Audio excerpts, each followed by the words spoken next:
Hello viewer, সবাইকে হামিদার কিচেনে স্বাগতম। সবাই কেমন আছেন? আশা করি যে যেখানে আছেন ভালো আছেন, সুস্থ আছেন। আমিও ভালো।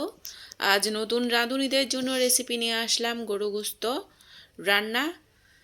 গরু মাংস রেসিপিটা দেখতে যতটুকু সুন্দর হয়েছে তত মজাও হয়েছে। এটা আমরা বাঙালিদের মধ্যে সবারই ফেভারিট একটা খাবার।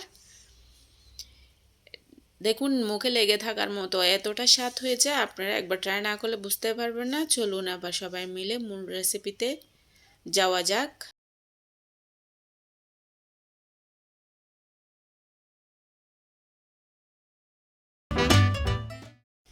এখানে আমি কিছু গরুর মাংস নিয়েছি। গরু গোস্তগুলো মার্কেট থেকে আনার পর প্রসেস করে ভালো করে পরিষ্কার করে ধুয়ে একটা স্ট্রেনারে পানি ঝরার জন্য বেশ কিছুক্ষণ ধরে রেখে দিছিলাম। এখন আমি এই গরু গোস্ত রেসিপিতে আমি কি উপকরণ ব্যবহার করব তা আপনাদেরকেও দেখিয়ে দিচ্ছি। এখানে আমি একটা পাতিল নিয়ে নিলাম, 4 কেজি মতো গোস্ত নিয়ে নিলাম। তারপর এখানে বড় বড় দুটা পেঁয়াজ কুচি, 4 চামচ রসুন বাটা, 4 চামচ আদা বাটা। আদা বাটা আগে থেকে ডিপ ফ্রিজে ছিল, যার কারণে আমি আপনাদেরকে মেজারমেন্টটা সরাসরি দেখাইতে পারতেছি না, সেজন্য দুঃখিত। এখানে টমেটো আর কাজু আর কাঠবাদাম একসাথে করে ব্লেন্ড করে এখানে 4 টেবিল স্পুন দিচ্ছি। আর পেঁয়াজ বাটা দিচ্ছি এখানে 4 কাপ। আমি আগে থেকে এগুলো মেজারমেন্ট করে রেখেছিলাম। 6 টেবিল স্পুন কাশ্মীরি লাল মরিচ আর 2 টেবিল স্পুন অন্য লাল মরিচ পরে দিব। জিরা ধনে পাউডার দিচ্ছি 6 টেবিল স্পুন।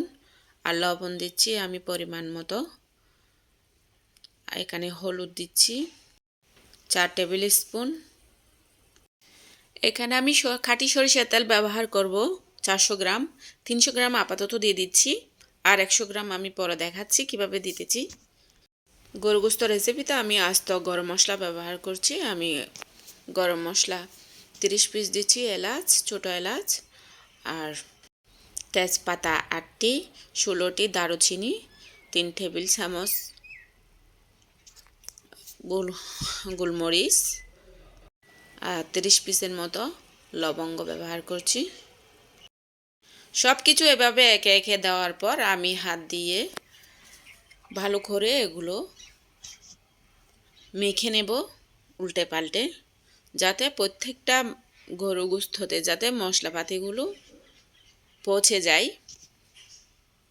সেভাবে আমি এগুলা মেখে কষাতে দেব। আমি এখানে কোনো আলাদা পানি দিব না, শুধু হাত ধোয়া একটু সামান্য পানি দিব শুরুতে, আর কোনো পানি ব্যবহার করব না। এভাবে আমি একটা ঢাকনি দিয়ে চুলা অন করে মিডিয়াম হিটে কিছুক্ষণ জাল করে নেব। এরপর চুলাটা একদম ছোটো করে দিয়ে আরও বেশ কিছুক্ষণ জাল করে নিব। এরপর আমি এভাবে যখন বুদবুদ উঠে যাবে তখন আমি একটা চামচ দিয়ে এভাবে আবার উল্টে পাল্টে দেব। এভাবে কিছুক্ষণ নেড়ে ছেড়ে কষাকষি করার পর আমি আবারও ঢাকনি দিয়ে আধা ঘন্টা মতো হাই হিটে জাল করে নিব। সে জালে যাতে মাংস থেকে ঝোল বের হয়ে যায়, ওভাবে আমি জাল করব যাতে নিচে লেগে না যায়। দেখুন, মিডিয়াম হিটে আমি জাল করার পর ওগুলো গোস্ততে কীরকম কী পরিমাণ যেন পানি বের হয়ে গেছে। এখন আমি মাংসটা মাখা ঝোল রাখবো, সেজন্য আমি পরিমাণ মতো পানি দিয়ে দিছি। পানি দিয়ে হাই হিটে আবারও আধা ঘন্টা জাল করে নেব। জাল করে নেওয়ার পর যখন এইভাবে করে সিদ্ধ হতে শুরু হবে, আমি কাঁচামরিচ আর পেঁয়াজ বেরেস্তা 1 কাপ, তারপর ভাজা জিরার 2 টেবিল চামচ দিয়ে দিলাম। দিয়ে এভাবে নেড়ে ছেড়ে আবারও ঢাকনি দিয়ে আমি 20 মিনিটের মতো রান্না করব। আমার রান্না প্রায় শেষের দিকে, নামানোর আগে অবশ্যই ধনেপাতা দিয়ে দিব, তা অবশ্যই দেখবেন। রেসিপিটা আপনাদের কেমন লেগেছে অবশ্যই কমেন্টে জানাবেন। লাইক করবেন, শেয়ার করবেন, আমার চ্যানেল সাবস্ক্রাইব করে রাখবেন। যারা করেছেন তাদেরকে অনেক ধন্যবাদ।